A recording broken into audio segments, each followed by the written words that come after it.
Good evening, everyone. And thank you for your patience. Well, we took a little time off back in November to enjoy the holidays and spend some time with family and friends and nurturing our own connections as well, much as you all do, nurturing your own connections and your well-being with family and friends.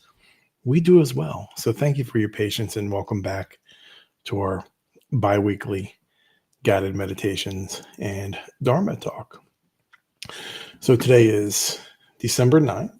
It's 6 p.m. here in the Central Time Zone where I am. If you're watching us live, welcome. If you're watching us on a replay, thank you so much for spending some of your time with us.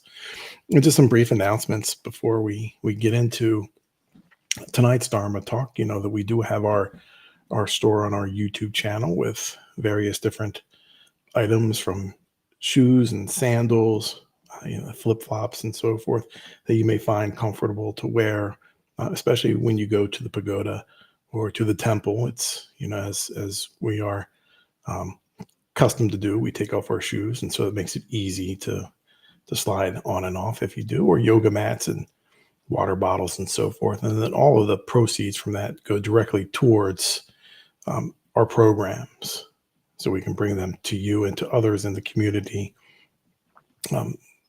to help support the community and the community's well-being as well. We also have our memberships as well on YouTube as well that you can consider. And again, all of the proceeds benefit the community and all of our programs. None of our fees ever go towards salary or anything like that. So we also have our book, 101 Mindfulness Mantras to start your day. With the new year, right? People like to perhaps turn a new leaf and try something new. And so 101 Mindfulness Mantras is a really good way to help nurture your own well-being with positivity and affirmations each morning. So let's begin with our 3 jewels before we go into tonight's guided meditation and Dharma talk. I take refuge in the Buddha. I take refuge in the Dharma. And I take refuge in the Sangha.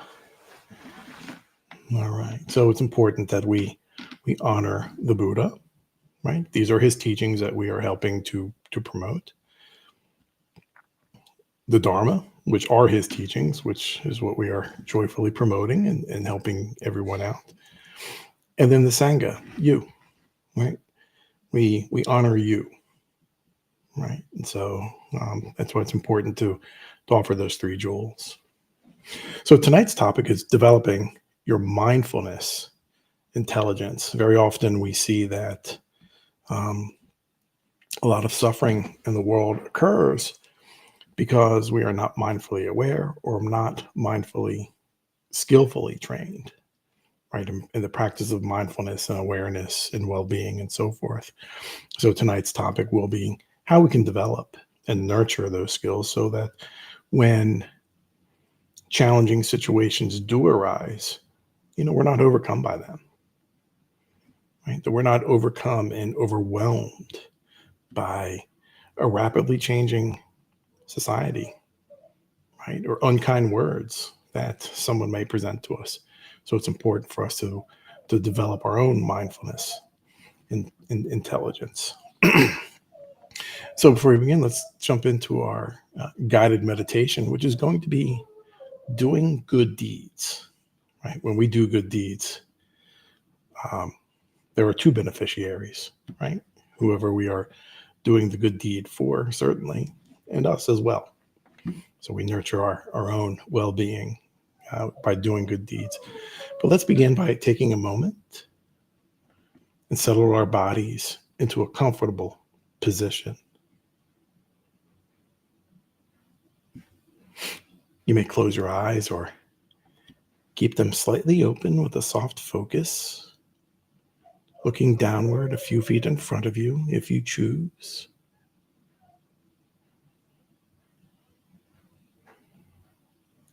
Breathe in.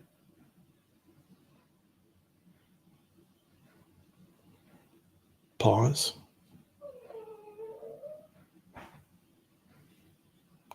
And breathe out.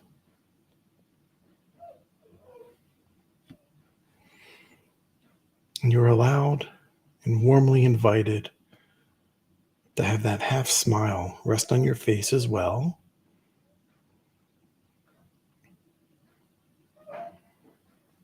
Allow your spine to lift and your shoulders to soften.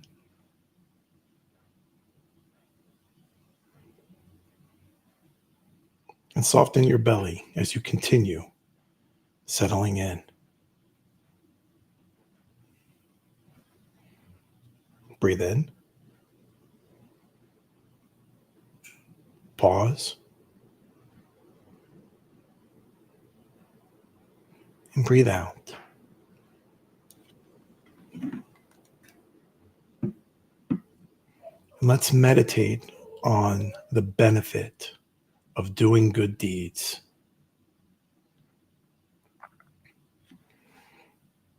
Recall a time in your life when you were the recipient of an unexpected good deed.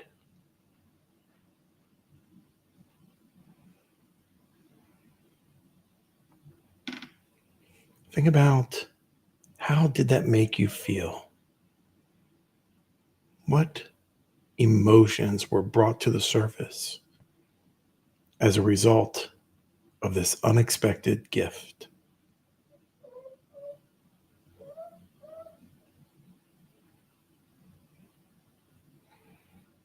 Perhaps it was a sense of relief,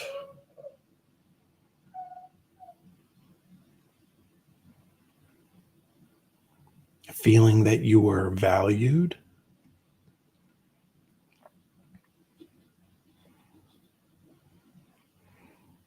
a feeling that you were important to someone.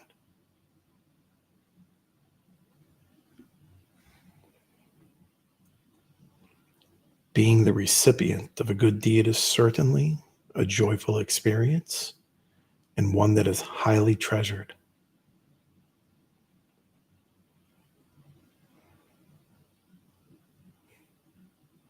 And the sense of relief is almost indescribable.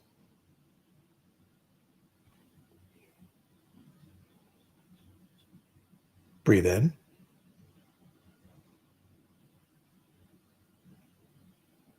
Pause.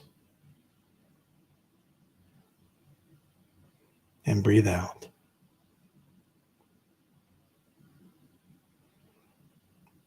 Now let's shift our mindset just a little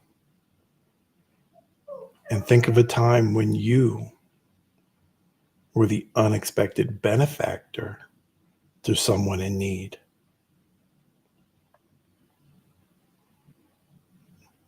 What emotions surfaced in you as a result of this experience?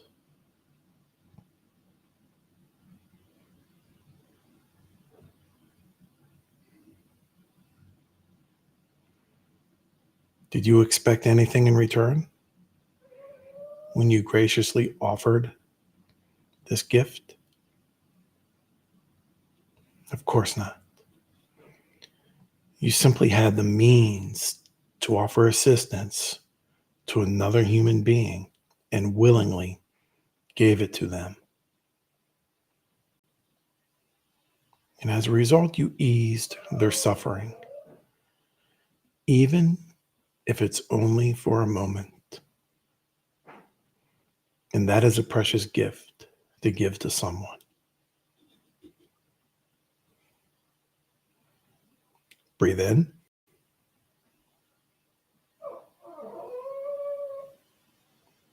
Pause. And breathe out. During these caring actions, two gifts are always exchanged. Both the giver and the recipient nurture feelings of support and compassion. And these are precious gifts in and of themselves.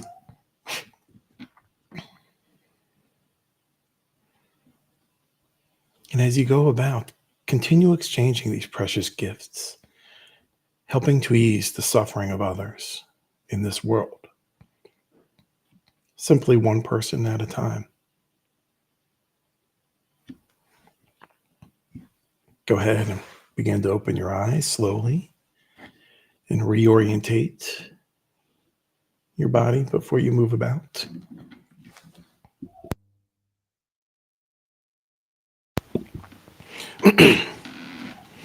Yeah, doing good deeds is important, right? It helps us in developing our own mindfulness intelligence, which is certainly the topic of tonight's Dharma talk and guided meditation. When we think of our mindfulness intelligence and not being overwhelmed by hard feelings sometimes, right? Strong emotions of anger or disappointment or anxiety,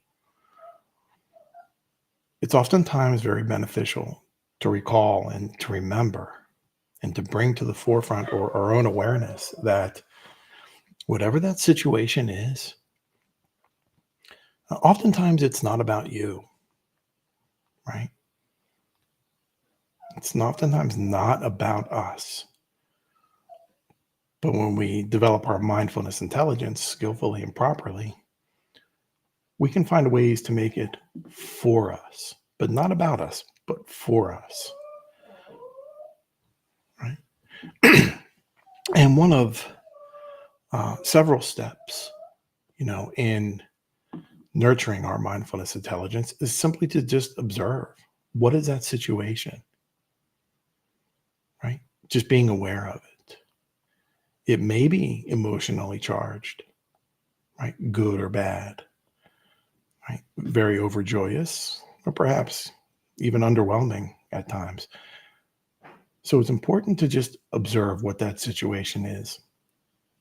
And remembering not to judge that situation, whether it's necessarily good or bad. Sometimes we find a situation that we think is good. A few moments later, a couple of days later, maybe it didn't turn out so hot, right? So just observe that situation, especially in the moment, right? We're often, very highly reactive to a situation that presents itself right away, right? We often want to react. And so sometimes when we react too quickly, we don't get to learn about it, right? We don't observe it with the awareness that is necessary for that situation. And then as we observe whatever that situation is, learning to accept it, right? And remembering that acceptance is not surrendering, right? Doesn't mean we can't change course or something. Acceptance simply means the situation is what it is, right? Thinking about a car accident. Maybe you rear end someone or someone rear ends you, right? What's it going to do to get angry right away, right? What's it going to do? It's only going to increase suffering for us and even increase suffering for the other driver. So in the Beatles, their vernacular, let it be. Just sit there with it, right? Again, that doesn't mean that we cannot, change course, have some type of a different response or a different action, but just, all right, it didn't come out our way. It is what it is, right? Just simply letting it be. It's very strong. And sometimes it's very hard to do, right? Because as people, we want to have every situation beneficial for us. Makes sense, right? Nobody wants to have a bad day, right? Everybody wants to have an outcome that's, helpful to them or to their families or to a group. It makes sense. But sometimes those expectations not coming to fruition leads to suffering. So simply just accepting, letting it be, and perhaps, if necessary, changing course. But as that situation presents itself, even after we've accepted it, right, we can explore it with curiosity. Why did this happen? Right? Delving a little bit more deeply than the superficial layers that we see. Right? So inquiring more of that situation and within ourselves. Right? Perhaps you are the recipient of getting yelled at work. Maybe you were late because of this car accident. Right? Maybe you were. And your supervisor or your manager or whatever maybe has some strong words for you. Right? Instead of responding with, a defensive posture, accepting, understanding with, or investigating with curiosity, right? Why are they angry with me, right? Although we know why, right? You showed up a little bit late, but there's oftentimes more to the situation than, again, what is on the surface, right? Were you late for a meeting as a result? Was there a deadline that you aren't able to make as a result? There could be different reasons. So just understanding that we investigate with curiosity. This will really help our mindful intelligence and looking inward within ourselves. Why did I respond defensively? No one likes to be able to be attacked, right? That's why we respond defensively. Even if we were the ones that were, rear-ended, for example, right? It's out of our control, right? We still respond defensively to a situation. No one likes to be attacked. I get it. You get it. Right? So responding with curiosity, right? Maybe changing our ways, maybe changing our tone or our response, right? Will yield a better outcome.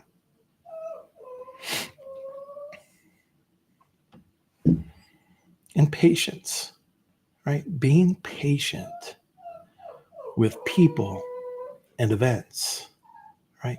Let them unfold at their own pace, not yours. We always have expectations of something happening quickly. Think about Christmas morning, right? Or a holiday morning, your birthday or something like that, where you quickly open, the wrappings on a Christmas present, right? It's all exciting, right? And you find out, man, this is just batteries or some socks from Grandma Edna, right? So having some patience, right? Let that event unfold, right? Enjoying that moment. One of the true story, when I first had my one of my children, I was always excited to, I can't wait for them to start walking and talking, right? So I could play with them and have conversations and do father and daughter or father and son, type of activities, board games or whatnot, and trying to rush their own development. Right? That increased my suffering because I wanted to, hurry up and do things that, parents should do, right? Or want to do with their young children. So I was trying to wish away, a year or two of their lives. And that was me way back in the day being impatient, right? People and events unfold at their own pace and not ours. I was not able to enjoy waking up at 2:30 or 3 o'clock in the morning for feeding, right? We're giving them, their bottles. And I always liked doing that anyway. So that wasn't a big deal, but or even changing diapers. I didn't mind doing that either. Right? Even before I was an ardent mindfulness practitioner, because I knew I was helping, and so I always enjoyed that. But just realizing that, let the event unfold, and while we sit there, we can explore it with curiosity. We can accept that situation is unfolding in its due time. Right? And we're able to observe that situation as well. So patience is a really important factor, right, or skill in strengthening our own mindfulness intelligence, especially when we're talking with other people. We don't often or even deeply understand what somebody else is thinking or going through, right? No matter how much or how big the smile is on their face, right? We have to be with them patiently, right? And certainly a mindfulness practice or a meditation practice, right, is very important to nurturing your mindfulness intelligence. It's important to develop your own practice. Even if you start off with only 5 minutes a day, 4 minutes a day. What were you doing yesterday? Nothing. You weren't doing any minutes yesterday, but now you've increased it to 3 minutes. Maybe 2 or 3 days later, maybe you're at 5 minutes. Right? All journeys. You probably heard this analogy or this little saying. All journeys begin with a single step, right? And this can be it for you. And while you are in meditation, you can explore daily activities, maybe that are coming up with curiosity, right? Or even reflect on yesterday's events with curiosity. Excuse me.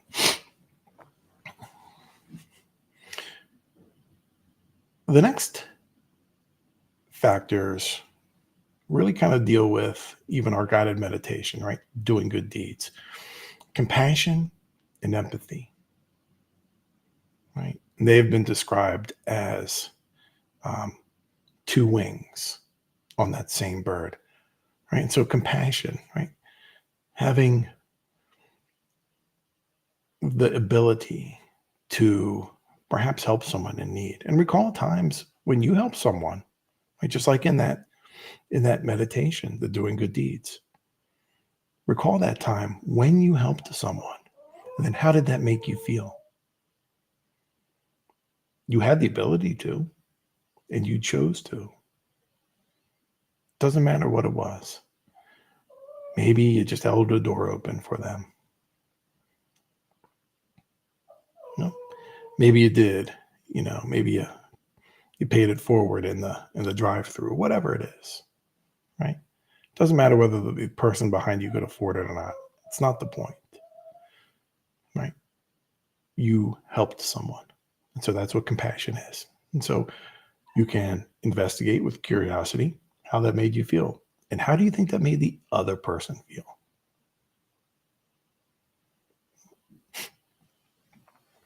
And then perhaps recalling a time when somebody helped you, right? That person had the same level of compassion as you did when you helped someone,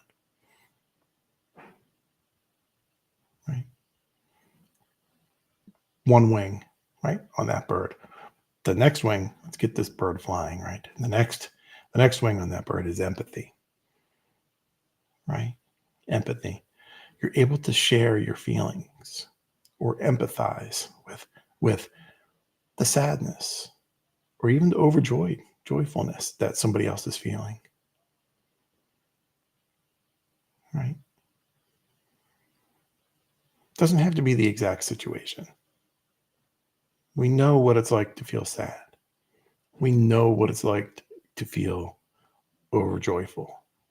We know what it's like to feel uncertain about a future.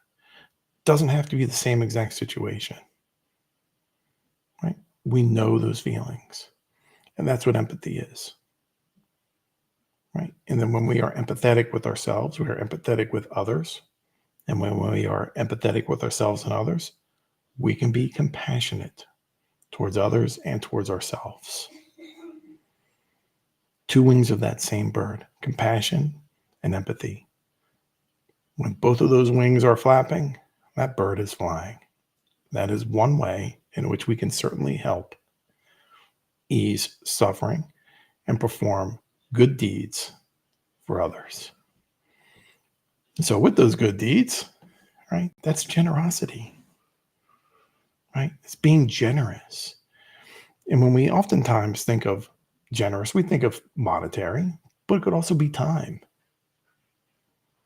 right? Our time with someone is very valuable, right? We are only here on this earth with our, family members and friends for a certain length of time. And so when we donate our time with them, that is being generous. Those are the good deeds. That's what generosity is. Sharing some of you, again, whether it's your time or even monetary or something else that you decide, a gift, right? Being generous. You're recognizing someone. You're helping someone. Compassion and empathy. Because when we are compassionate and we are empathetic, we also develop generosity because we want to help. And again, remembering that generosity rewards both the giver and the receiver, makes them feel valued, recognized, perhaps even safe.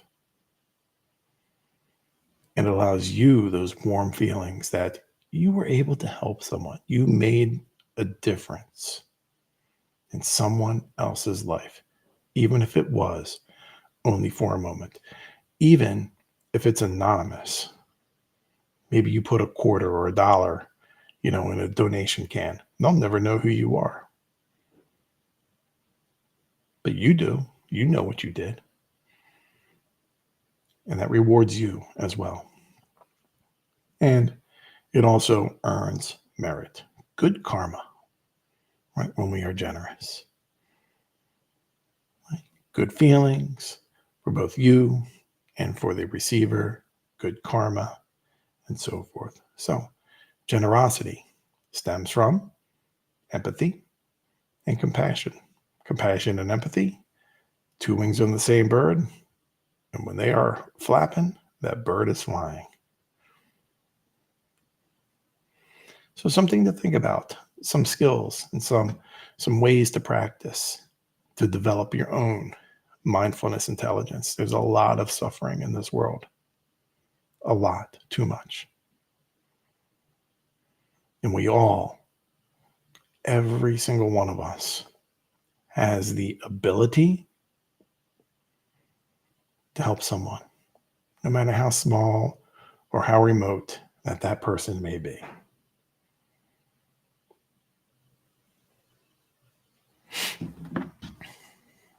And so our next Dharma talk, right, will be on the 23rd, still at 6 p.m. and on Monday evening. And we will be mindfully reflecting just on the year, on 2024, right? Some of the ups and downs that our center has experienced, or maybe there's something that you want to share with us. And so you're welcome to certainly send in comments for your own reflection if you like, and to share with the other fellow practitioners.